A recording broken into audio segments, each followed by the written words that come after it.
ബൈബിളിലൂടെ ഒരു തീർത്ഥാടനം എന്ന ബൈബിൾ പഠന പരമ്പരയുടെ പുത്തൻ എപ്പിസോഡിലേക്ക് ഏവർക്കും ഹൃദയപൂർവ്വം സ്വാഗതം.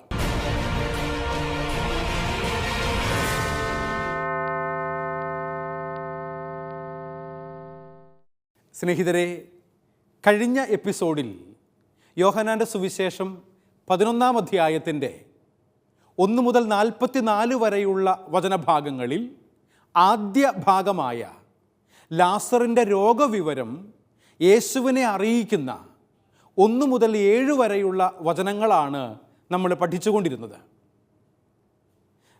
ബഥാനിയായിലെ മർത്തയും സഹോദരി മറിയവും ഒരു ദൂതൻ വഴിയായി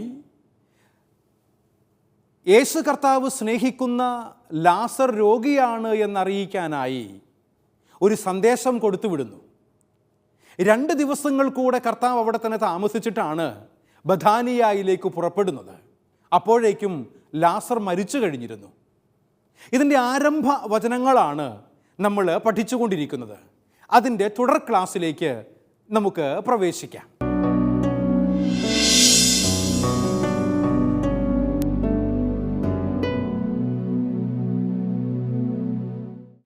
ലാസർ രോഗിയാണ് എന്ന് കേട്ടപ്പോൾ ഉടനെ തന്നെ കർത്താവ് ഓടിയെത്തും എന്നുള്ളതായിരുന്നു അവൻ്റെ സഹോദരിമാരുടെ ആഗ്രഹവും നിഗമനവും. അതുകൊണ്ടാണ് താൻ സ്നേഹിക്കുന്നവൻ രോഗിയാണ് എന്നറിയിക്കാൻ വേണ്ടി രോഗിയായി കിടക്കുന്ന സഹോദരനെക്കുറിച്ചുള്ള വിവരവുമായി സഹോദരിമാർ കർത്താവിൻ്റെ അടുക്കലേക്ക് ആളയച്ചുകൊണ്ട് ഇപ്രകാരം നീ സ്നേഹിക്കുന്നവൻ രോഗിയാണ് എന്ന് പറയുന്നത്.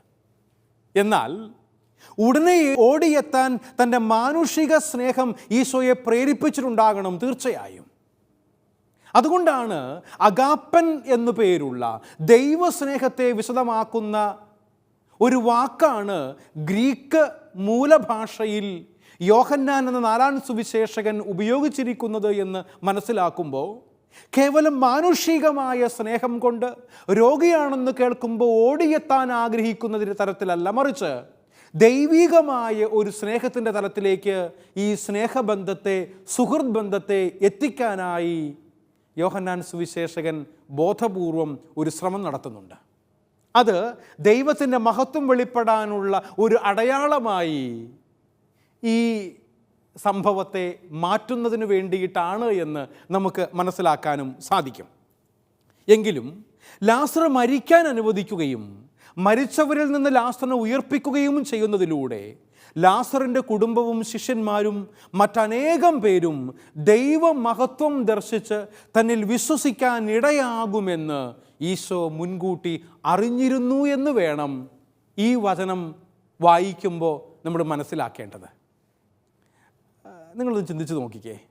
നമ്മളൊക്കെ മനുഷ്യർ, നമ്മുടെ പ്രിയപ്പെട്ടവരായ, സ്നേഹിതരായ, അടുത്തു പെരുമാറുന്ന ആരെങ്കിലും രോഗിയാണ് എന്ന് കേൾക്കുമ്പോൾ സാധാരണഗതിയിൽ മറ്റെന്തൊക്കെ തിരക്കുകളുണ്ട് എന്ന് വരികിലും അതൊക്കെ മാറ്റിവെച്ച് രോഗിയായ വ്യക്തിയെ, ബന്ധുവിനെ, സ്നേഹിതനെ, അയൽക്കാരനെ ചെന്ന് കാണാനും ശുശ്രൂഷിക്കാനും ഒക്കെ നമ്മൾ പരിശ്രമിക്കാറുണ്ട്, ഇല്ലേ? എന്നാൽ ഇവിടെ ഈശോയുടെ അടുക്കൽ നീ സ്നേഹിക്കുന്നവനായ ലാസർ രോഗിയാണ് എന്ന് വിവരം കിട്ടിയിട്ടും കർത്താവ് പോയില്ല. ഇത് മാനുഷികമായ തലത്തിൽ നിന്നും ദൈവികമായ ഒരു തലത്തിലേക്കുള്ള ബോധപൂർവമായ ഒരു ഷിഫ്റ്റ്, ഒരു ചേഞ്ച്, ഒരു ട്രാൻസ്ഫോർമേഷൻ കാണിക്കുന്നതിന് വേണ്ടിയിട്ടാണ് 4-ാം സുവിശേഷകൻ ഈ സംഭവത്തെ ക്രാഫ്റ്റ് ചെയ്തിരിക്കുന്നത് എന്ന് നമുക്ക് മനസ്സിലാക്കാൻ വേണ്ടി സാധിക്കും. അതുകൊണ്ടാണ് യേശു കർത്താവ് 2 ദിവസം കൂടെ യൂദയായിൽ തന്നെ തുടരുന്നതും 2 ദിവസങ്ങൾക്കു ശേഷം അവൻ മരിച്ചു എന്ന് മനസ്സിലാക്കിയിട്ട് യൂദയായിൽ നിന്നും അവൻ ബഥാനിയായിലേക്ക്, ലാസറിൻ്റെ അടുക്കലേക്ക്, വീട്ടിലേക്ക്, ഗ്രാമത്തിലേക്ക്, അവൻ്റെ ശവകുടീരത്തിങ്കിലേക്ക് പോകുന്നതും ഈ സംഭവങ്ങളെക്കുറിച്ച് നമുക്കങ്ങനെ മനസ്സിലാക്കാൻ വേണ്ടി പറ്റും. അതുകൊണ്ട് തന്നെയും ദൈവത്തിൻ്റെ മഹത്വം ലാസറിൻ്റെ സഹോദരിമാരായ മർത്തയും മറിയവും യേശു കർത്താവിനോടൊപ്പം സഞ്ചരിക്കുന്ന ശിഷ്യന്മാരും ബഥാനിയായിലെ ഗ്രാമവാസികൾ മുഴുവനും മനസ്സിലാക്കണമെന്ന് കർത്താവ് ആഗ്രഹിക്കുന്നുണ്ട് എന്ന് നമുക്ക് തിരിച്ചറിയാൻ വേണ്ടി സാധിക്കും. അതുകൊണ്ട് തൻ്റെ മാനുഷികമായ ആഗ്രഹത്തെ ദൈവഹിതത്തിന് വിധേയപ്പെടുത്തിക്കൊണ്ട് ദൈവസ്നേഹത്താൽ മാത്രം പ്രേരിതനായി പ്രവർത്തിക്കുവാനാണ് ഈശോ തയ്യാറായത് എന്ന് നമുക്ക് മനസ്സിലാക്കാൻ വേണ്ടി പറ്റും. പലപ്പോഴും നമ്മുടെയൊക്കെ പ്രശ്നം എന്ന് പറഞ്ഞാൽ നമ്മൾ മാനുഷികമായ ഇഷ്ടങ്ങൾക്കും താല്പര്യങ്ങൾക്കും അനുസരിച്ച് പ്രവർത്തിക്കുന്നവരാണ് എന്നുള്ളതാണ്. ദൈവഹിതം അനുസരിച്ച് പ്രവർത്തിക്കാൻ വേണ്ടിയിട്ട് വിളിക്കപ്പെട്ടവരാണ് ഓരോ ക്രൈസ്തവനും കത്തോലിക്കനും എന്ന് തിരിച്ചറിയുമ്പോഴാണ് ദൈവഹിതത്തിന് ഞാൻ കാതോർക്കേണ്ടവളാണ് എന്ന് ഈ സംഭവത്തിലൂടെ യേശു കർത്താവ് തന്നെയും നമ്മളെ ഓർമ്മപ്പെടുത്തുന്നു എന്ന് നമുക്ക് തിരിച്ചറിയാനായി സാധിക്കുന്നത്. അതുകൊണ്ട് പ്രിയ സഹോദരീ സഹോദരന്മാരെ, ഇവിടെ നമ്മൾ മനസ്സിലാക്കേണ്ടത്, സ്നേഹിതനായ ലാസർ രോഗിയാണെന്ന വിവരം ഈശോയുടെ അടുക്കലെത്തി. ഈശോ 2 ദിവസങ്ങൾ കൂടി അവിടെ താമസിച്ചു. അതിനുശേഷമാണ് ബഥാനിയായിലേക്ക് പുറപ്പെടുന്നത്. അത് മാനുഷികമായ സ്നേഹം കൊണ്ട് ഓടിച്ചെല്ലേണ്ടുന്ന സാഹചര്യമാണെങ്കിലും ദൈവികമായ സാഹചര്യങ്ങളെ മുൻനിർത്തിക്കൊണ്ട് ദൈവസ്നേഹത്താൽ പ്രചോദിതനായി കർത്താവ് ദൈവത്തിൻ്റെ വലിയ മഹത്വം മരണത്തിൽ നിന്നും ഉയിർപ്പിലേക്ക് ലാസറിനെ നയിക്കുന്നതിലൂടെ ലോകത്തെ ബോധ്യപ്പെടുത്താൻ വേണ്ടിയിട്ട് ദൈവമഹത്വത്തിൻ്റെ തലത്തിലേക്ക് നമ്മളെ ഉയർത്താൻ വേണ്ടിയിട്ടുള്ള ദൈവശാസ്ത്രപരമായ ഒരു സമീപനമാണ് 2 ദിവസം താമസിപ്പിക്കുന്നതിലൂടെ കർത്താവ് ചെയ്യുന്നത് എന്ന് മനസ്സിലാക്കാൻ നമുക്ക് സാധിക്കും. ഇതാണ് രോഗവിവരം അറിയുന്ന കർത്താവിൻ്റെ ഭാഗത്ത് ഉണ്ടാകുന്നത്. ഇനി നമ്മൾ ഈ വചനഭാഗത്തിൻ്റെ 2ാമത്തെ ഭാഗത്തേക്ക് പ്രവേശിക്കുകയാണ്.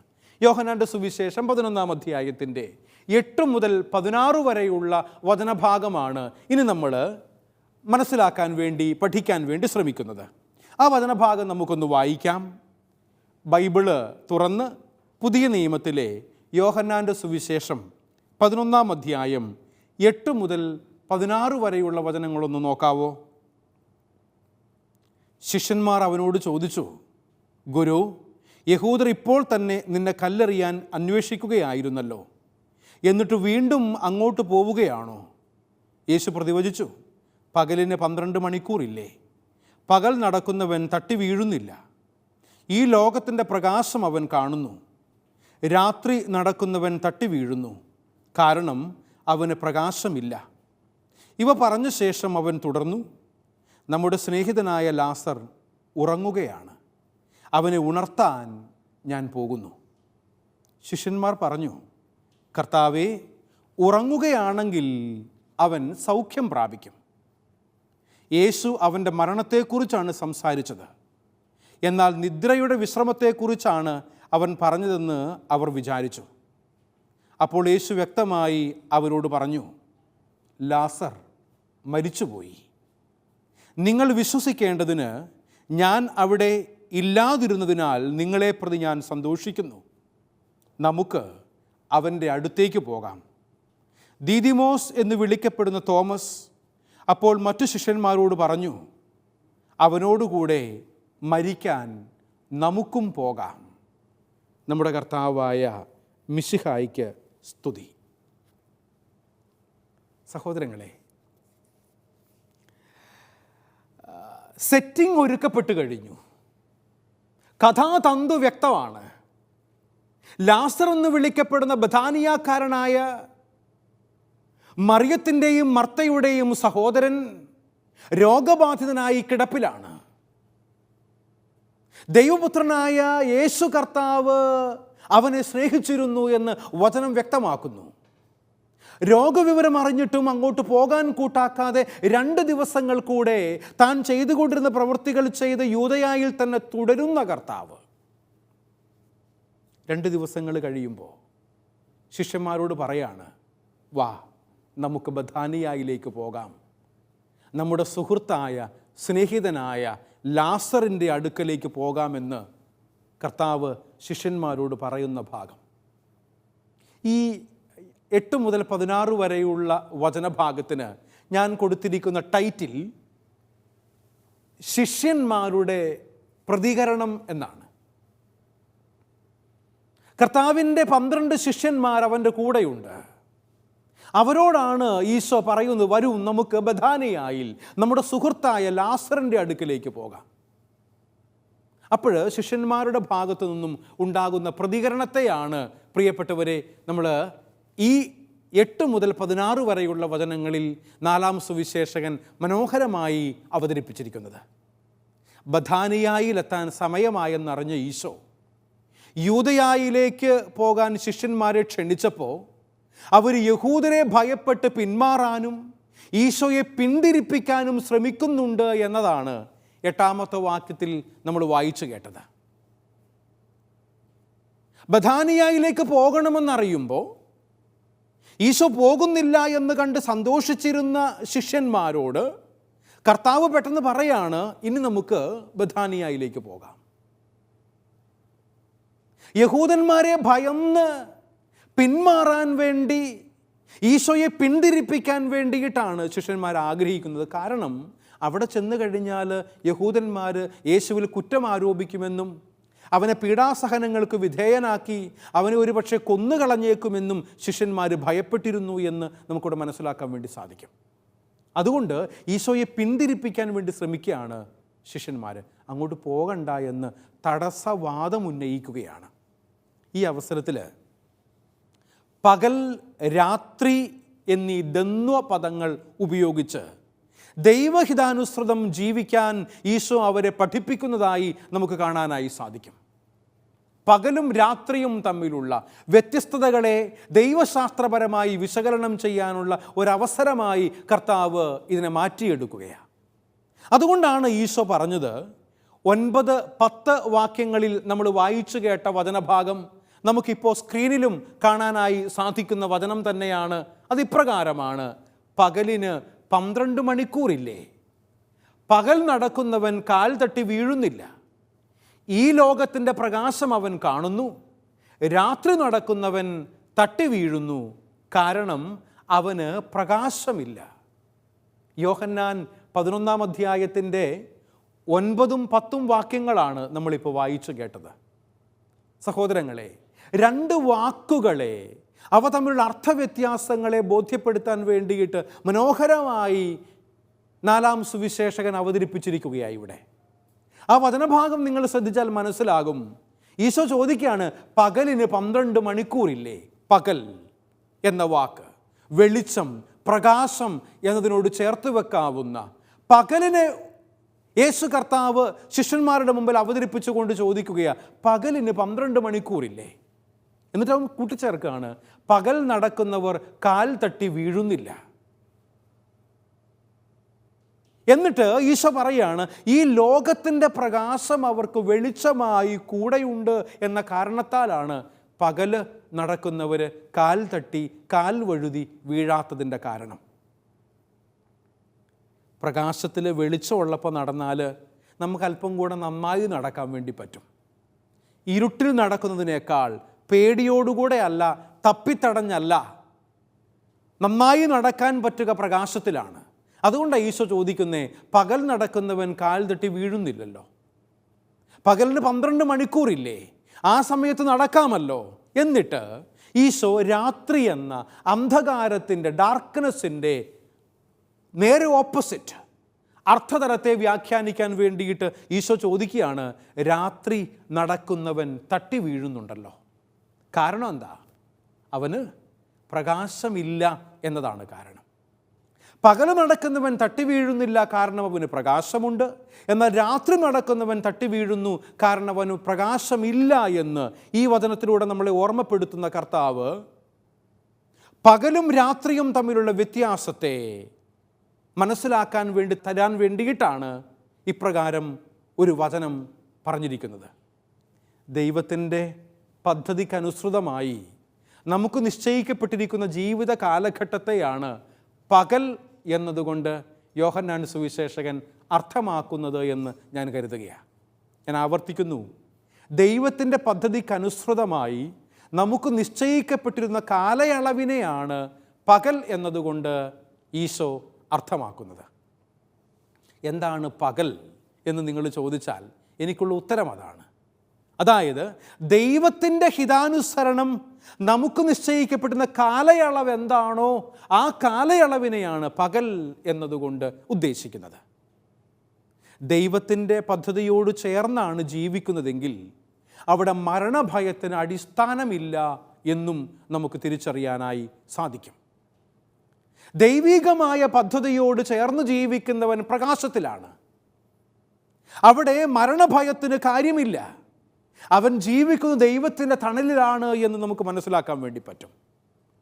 പ്രകാശം വെളിപ്പെടുത്തലാണ്. ഈശോ പ്രകാശത്തിലാണ് നടക്കുന്നത്. ഈശോ തന്നെയും പ്രകാശമാണ്. അതുകൊണ്ടല്ലേ ഈശോ പറഞ്ഞ് ഞാൻ ലോകത്തിൻ്റെ പ്രകാശമാകുന്നു എന്ന്. ദൈവത്തിൻ്റെ തീരുമാനങ്ങളിലുള്ള വിശ്വാസത്തിൻ്റെ പ്രകാശത്തിലാണ് യേശു കർത്താവ് നടന്നിരുന്നത്. ദൈവത്തിൻ്റെ പദ്ധതി അനുസരിച്ച് മാത്രമാണ് ഈശോ പ്രവർത്തിക്കുന്നത് എന്ന് പ്രിയപ്പെട്ടവരെ നമുക്ക് ഈ വചനത്തിലൂടെ മനസ്സിലാക്കാൻ വേണ്ടി പറ്റും.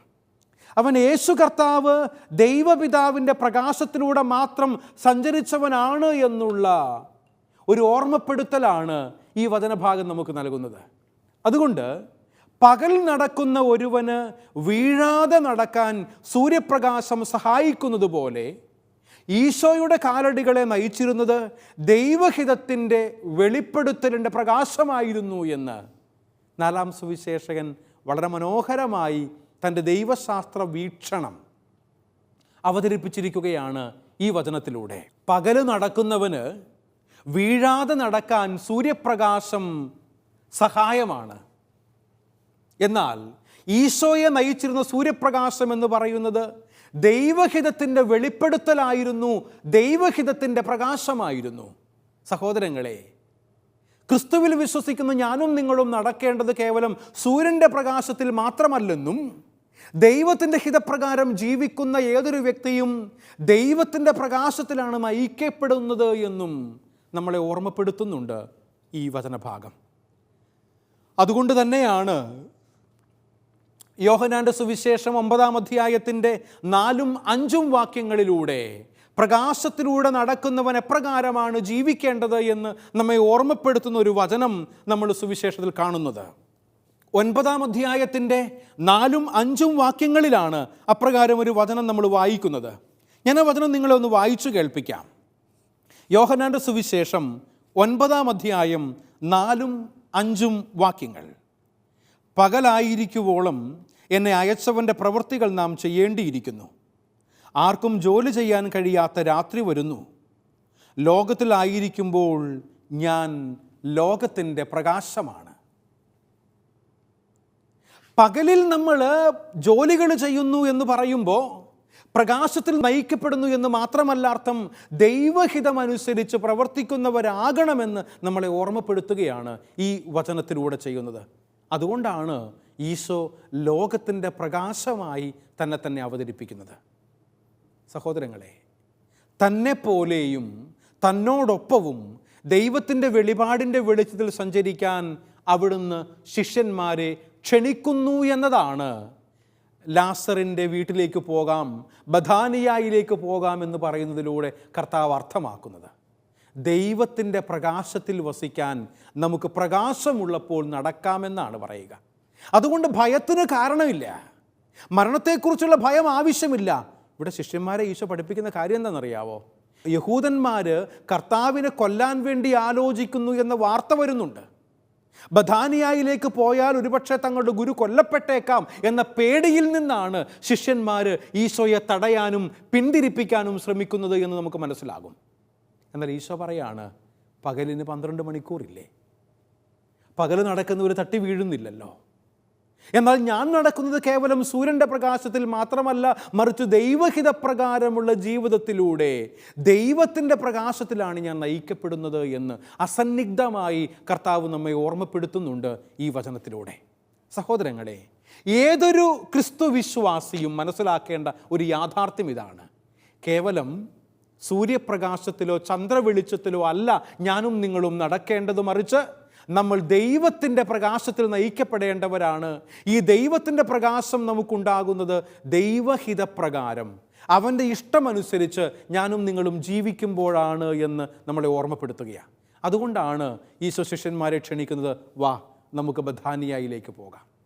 ഇത് പകലാണ്, ഞാൻ നിങ്ങളുടെ കൂടെ ഉണ്ട് എന്നുള്ള അഷ്വറൻസ് ആണ് ഈശോ ശിഷ്യന്മാർക്ക് നൽകുന്നത്. നിങ്ങൾ എന്തിനാ പേടിക്കണേ? നിങ്ങൾ ഭയപ്പെടേണ്ട കാര്യമില്ല. ലാസറിൻ്റെ സഹോദരിമാർ അങ്ങ് സ്നേഹിക്കുന്നവൻ രോഗിയായിരിക്കുന്നു എന്ന് 11-ാം അധ്യായത്തിൻ്റെ 3-ാം വചനത്തിലൂടെ പറയുമ്പോൾ 11-ാം അധ്യായത്തിൻ്റെ നമ്മളിപ്പോൾ വായിച്ചു കേട്ട 11-ാമത്തെ വാക്യത്തിൽ ഈശോ പറഞ്ഞത് എന്താ?